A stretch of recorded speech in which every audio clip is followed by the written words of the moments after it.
Team आबोदी की ओर से आइए, आपको नमन वंदन अभिनंदन है। हम लोग आज बात करेंगे वीडियो राजीव। आज आपसे बात करूंगा मुख्य परीक्षा में कुछ महत्वपूर्ण रणनीतियों के बारे में। मुख्य परीक्षा में आप इन रणनीतियों का पालन करेंगे तो निश्चित और निस्संदेह रूप से आप सफल होंगे। वरना कई लोग देखते हैं कि लगातार मेंस देते हैं, उनको सफलता नहीं मिल पाती है। तो मेंस में क्या ऐसा करें, कौन सा ऐसा प्रयोग करें, कैसे लिखें हम लोग, क्या लिखें कि हम लोग मेंस में ज्यादा से ज्यादा मार्क्स ला सके, नंबर ला सके, ताकि साक्षात्कार परीक्षण में वरीयता दी जाए, आप इंटरव्यू दे सके और इंटरव्यू में अच्छे मार्क्स से पास करके आप सफल हो। मुख्य परीक्षा जैसा कि आपको पता है, मैं पिछले क्लास में बताया था कि आयोग चाहती है कि आपको संगठित, सूक्ष्म और कम से कम शब्दों में आपको वरीयता दी जाएगी। यानी क्या हुआ, कम से शब्दों में लिखी, यानी संक्षिप्त शब्दों में, संक्षेपण, कम से कम शब्दों में की गई संक्षिप्त संगठित व सूक्ष्म अभिव्यक्ति को वरीयता प्राथमिकता मिला जाएगा। और अब तो 250 वर्ड में लिखना होता है, 300 वर्ड में लिखना होता है, तो वर्ड लिमिटेशन है, उसका हमेशा ध्यान रखना है। जब भी आपको प्रश्न पत्र मिले उसके साथ ही कई बार, 5 बार, 8 बार, 10 बार प्रश्न पत्र का अध्ययन करें। एक एक प्रश्न का 5 बार, 10 बार अध्ययन करें, ताकि आप उसके विभिन्न पहलुओं को समझ सकते हैं। और समझने के बाद एक आंसर फॉर्मेटिंग तैयार कीजिए, क्वेश्चन पेपर में ही साइड में, या आंसर को भी क्लास में कर सकते हैं, करके उसी फॉर्मेटिंग के अकॉर्डिंग आगे बढ़ना है। अब आंसर राइटिंग किन किन चीज़ों का ध्यान देना है, आज मैं उस पर बात करूंगा। पिछले क्लास में मैंने बताया था आपको किस तरह से 5 पैराग्राफ में हमें आंसर लिखना है, किस तरह से स्टार्ट करना है। फर्स्ट पैरा में हम लोग स्टार्ट करेंगे क्या, जो हम आगे आंसर लिखने वाले हैं, उत्तर जो हम लिखेंगे, उत्तर की जो रूपरेखा होगी, उत्तर का जो आकार, प्रकार, जो संरचना होगी, उसको हम लोग, उसका सार व उसका निष्कर्ष हम अपने प्रस्तावना में, जिस तरह संविधान की प्रस्तावना उद्देशिका संविधान के पूरे संविधान की जानकारी मिलती है, उस तरह से हमारी जो उत्तर की स्टार्टिंग जो 5 लाइन होंगी, यानी 50 वर्ड्स होंगी, वो हमारी उत्तर की रूपरेखा के बारे में बताएंगी। हमारी उत्तर की प्रस्तावना होंगी कि मैं क्या उत्तर लिखने जा रहा हूँ। तो एग्जामिनर महोदय यदि पढ़ेंगे वो 4-5 लाइन, तो उससे ही वो समझ जाएंगे कि लड़का क्या लिखा है या क्या वो कहना चाह रहा है। इससे बहुत एक सकारात्मक प्रभाव पड़ेगा।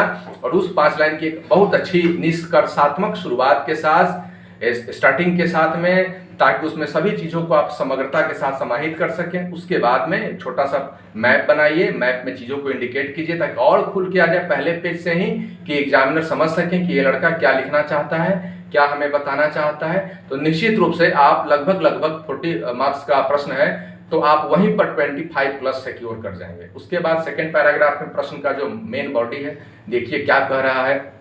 प्रश्न को हमेशा 3 भागों में लिखा जाता है, क्या, क्यों, कैसे। क्या पूछा गया है, क्यों और कैसे इसको है। तो मेन बॉडी है, उस पर आ जाइए थर्ड पैराग्राफ से, और मेन बॉडी पर लिखिए जो पूछा जाता है, भारत चीन संबंध के बारे में, जीएसटी के बारे में, नीति आयोग के बारे में, या कोरोना महामारी के संकट से हम कैसे निपटे, उसके बारे में।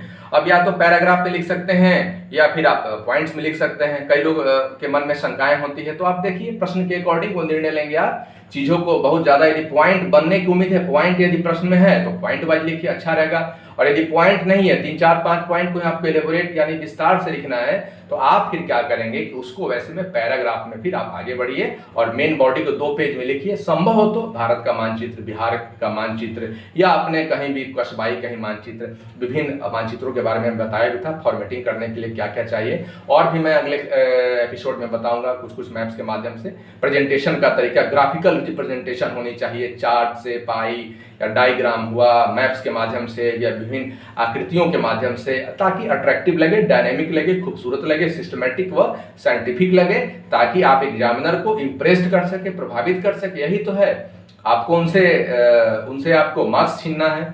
आप जितना ज़्यादा उनके दिल को प्रभावित करेंगे उतना ही मार्क्स ज़्यादा लेंगे। तो 2-3 पैराग्राफ में आप मेन बॉडी में अपने आंसर को लिखिए कि क्या है और ये क्यों है, ठीक है। और तब उसके बाद में लास्ट में जब हम लोग जाएंगे 4th पैराग्राफ में, उसकी सीमाएं हैं, कुछ कमियां हैं या सकारात्मक पक्ष है, यदि पूछा गया है तो टू द पॉइंट लिखना है, दाएं बाएं नहीं जाना है, टू द पॉइंट लिखना है। कुछ कमियां, सकारात्मक पक्ष, नकारात्मक पक्ष, सीमाएं हैं, तो फिर हम लोग उसको दूसरे पेज में यानी 4थे पैराग्राफ में उसको हम लोग दे सकते हैं।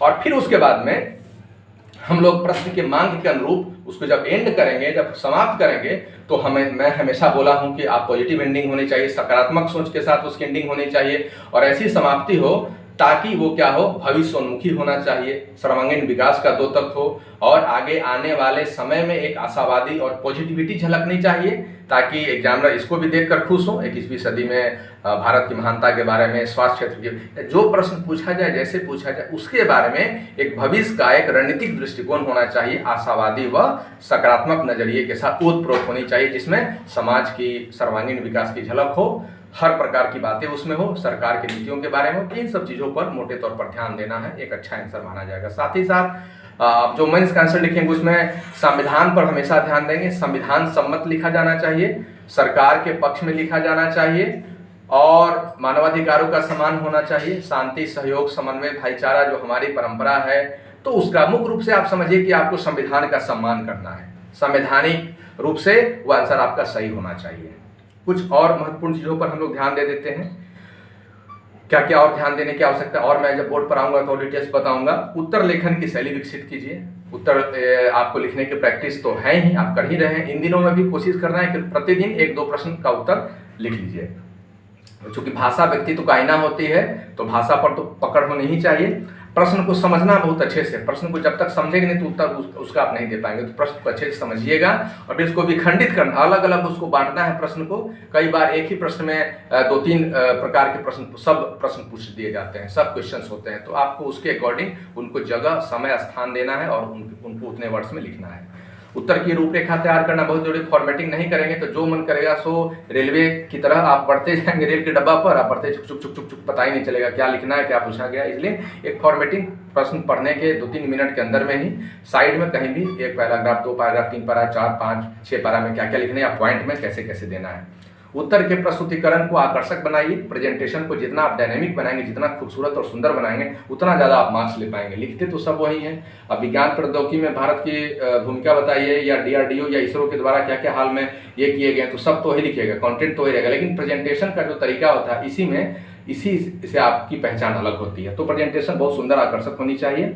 और वर्णन और विवरण वाले प्रश्नों में ये सब ध्यान देना है। लास्ट में व्याख्या, वर्णन, विवरण क्या पूछा गया है मैं बताऊंगा अभी, वर्णन विवरण का क्या मतलब होता है। तो अब आलोचना वाले प्रश्न है, व्याख्या, समीक्षा है, समालोचना है, परीक्षा, परीक्षण, निरीक्षण इत्यादि भी प्रश्न पूछे जाते हैं। तो जैसे इस प्रकार का जो प्रश्न हो कि समीक्षा, समालोचना, परीक्षा, परीक्षण, निरीक्षण, ऐसे में अच्छे और बुरे पक्ष का भी अनुपात होना चाहिए। समालोचना पॉजिटिव नेगेटिव दोनों होनी चाहिए, परीक्षण है, एग्जामिन है, तो प्लस माइनस दोनों लगभग बराबर रखना चाहिए, लेकिन किसी भी पक्ष में झुकाव हमेशा क्या होना चाहिए, सकारात्मक चीज़ों का होना चाहिए, इससे आपकी सकारात्मकता आपकी दिखनी चाहिए। लेकिन ऐसे चीज में आपको दोनों पक्ष को इंगित करना है। अब आलोचना वाले प्रश्नों में क्या करना है कि नकारात्मक चीज़ों को ज़्यादा तवज्जो देना है। अब इसकी आलोचना कीजिए, सरकार की कोई योजना है इसकी आलोचना कीजिए, तो आपको नकारात्मक चीज़ों को ज़्यादा हमें उसको ये करना है, उस पर फोकस होना चाहिए, ठीक है। अब जैसे व्याख्या कीजिए, प्रकाश डालिए या स्पष्टीकरण दीजिए वाले प्रश्नों में विषय को सरल भाषा में लिखना है। व्याख्या कीजिए या फिर प्रकाश डालिए, स्पष्टीकरण, तो जो जैसा है उस हिसाब से उसको वैसा लिख देना है। अब कुछ होता है कि आलोचनात्मक मूल्यांकन वाले प्रश्नों में आलोचनात्मक मूल्यांकन कीजिए, यानी गुण दोष को बताना है और फिर अंत में गुण दोष की तुलना करना है ना, ताकि आप उसमें किस पक्ष की ओर, आलोचनात्मक मूल्यांकन यानी गुण दोष को लिखना और फिर गुण दोष की तुलना करते हुए आपको स्टैंड लेना है। यह बताना चाहिए कि दिए गए कथन या वस्तु का क्या और कितना महत्व है। विवेचना वाले प्रश्नों में आपको तार्किक व्याख्या करनी होती है, तार्किक तर्क के साथ में आप उसकी व्याख्या कीजिए। मीमांसा वाले प्रश्नों में व्यवस्थित रूप से ही आपको प्रस्तुत करना होता है। संश्लेषण में आपको कई चीजों को जोड़ना होता है। विश्लेषण में एक साथ में कथन को सरल से सरल हिस्सों में विभाजित करना होता है। इस तरह के प्रश्नों में क्या, क्यों, कैसे, कब, कहाँ इत्यादि संदर्भों में विश्लेषण मतलब क्या हुआ, चीजों के बारे में समग्रता से लिखनी है, क्या है, कब है, क्यों है, कैसे है, परिचय, प्रस्तावना, सकारात्मक, नकारात्मक, सीमाएं, कमियां, उसकी प्रासंगिकता, निष्कर्ष इत्यादि देना है। उत्तर की रूपरेखा पहले तैयार कर लेना चाहिए, जैसे कि मैं बता चुका हूँ। उत्तर को संभावित हेडिंग, सब हेडिंग दर्शाइए, मेन टॉपिक को हेडिंग दीजिए और सब हेडिंग दीजिए और कुछ पॉइंट भी कर सकते हैं तो अपने ब्लू पेन से ही सिंपल स्केचिंग करके उसको थोड़ा इंडिकेट कर दीजिए।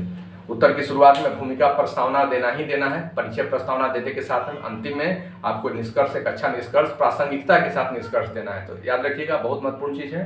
प्रश्न में स्टार्टिंग करना है प्रस्तावना के साथ में यानी परिचय के साथ में, और जब एंड करना है तो निष्कर्ष के साथ में, प्रासंगिकता के साथ में आपको एंड करना है।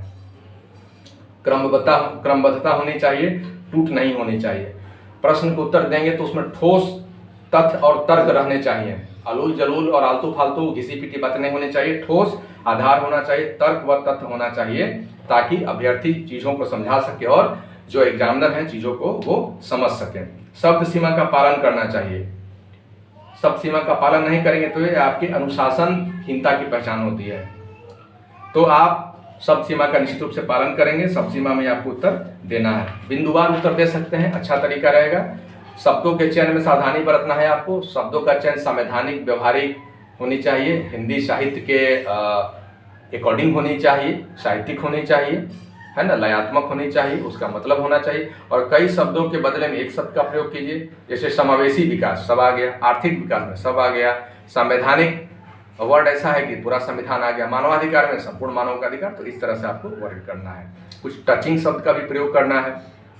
प्रश्न में बीच बीच में बाबा साहब का कोटेशन, बुद्ध का कोटेशन, गांधी जी का कुछ अच्छी लाइनें हैं। तो जैसा डिमांड होनी चाहिए उसके अकॉर्डिंग मदर टेरेसा की 2 लाइनें हैं, अशोक की 2 लाइनें हैं, या जो जिस हिसाब से प्रश्न पूछा जा सकता है। अब इकोनॉमिक का प्रश्न है तो आर्थिक जो हमारे अर्थशास्त्री उनके कुछ विचार होने चाहिए। राजनीतिक प्रश्न है तो राजनीतिक का कुछ 1-2 लाइन, जहां से स्टार्टिंग में, एंडिंग में या बीच में कहीं भी जो सुविधा आपको केस स्टडी देना है। मैं बार बार बताया हूँ, पिछले क्लास में बताया, केस स्टडी की चर्चा हमें करनी होती है। वो केस स्टडी आपका क्षेत्रीय हो, चाहे जिला का हो, चाहे राज्य का हो, केस स्टडी दीजिएगा, अच्छा रहेगा। और शब्दों की जहाँ कमी हो, सीमाएं हो, आप फ्लो चार्ट देना है। फ्लो चार्ट से आप कई सारे चीज़ों को इकट्ठा दिखा सकते हैं और बड़ा अट्रैक्टिव और डायनेमिक होता है, ठीक है। और इसके बाद में साफ सुथरी अच्छी राइटिंग होनी चाहिए, ना वर्ड ज़्यादा बड़ा होना चाहिए, ना ज़्यादा छोटा होना चाहिए। और जैसे कुछ कहीं कुछ डेटा है, आर्थिक विश्लेषण का है, या बजट का कुछ डेटा है, या वर्ल्ड बैंक WMF का कुछ है, जहां आपको लगता है या बजट का कुछ डेटा है, आर्थिक समीक्षा का कुछ डेटा, तो उसको आप दे सकते हैं, है ना। और इन सब चीज़ों पर ध्यान देना है आपको, और आप चिंतन मनन कीजिए। बाकी आपकी मौलिकता, आपकी पहचान है, आप लंबे समय से इसकी तैयारी कर रहे हैं तो आपको खुद ही इसका अनुभव होगा।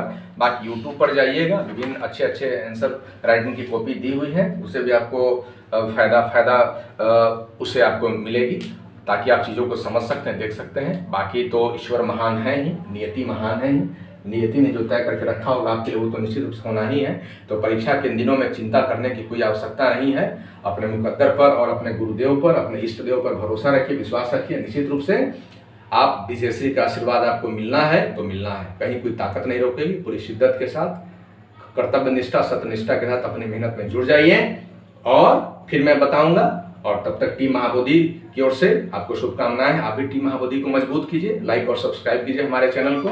कल को क्या आप ऑफिसर बनेंगे तो आपको भी इस तरह से वीडियो बना अपने लोगों को हेल्प करना है। क्या मतलब है, बड़े लोग तो ज्ञान अपने पास रखे रहेंगे, लेकिन हम लोग जैसे छोटे लोग हैं, हम लोग आपके भाई बंधु हैं, हम लोग कुछ सीखे हैं तो कोशिश करते हैं कि आपको भी सिखा दें। तो आपकी भी जिम्मेवारी है कि आप भी ऐसे लोगों को सिखाएंगे। महाबोधि को हमें बिहार घर घर में पहुंचाना है। तो चैनल को लाइक सब्सक्राइब कीजिए, जल्दी से आप अधिकारी बनिए, और बन के फिर आप भी अपने चैनल को मजबूत कीजिए। इसी के साथ टीम महाबोधि की ओर से और वीडियो राजीव की ओर से आपकी सफलता के लिए बहुत बहुत शुभकामनाएं और मुबारकबाद देता हूँ। धन्यवाद।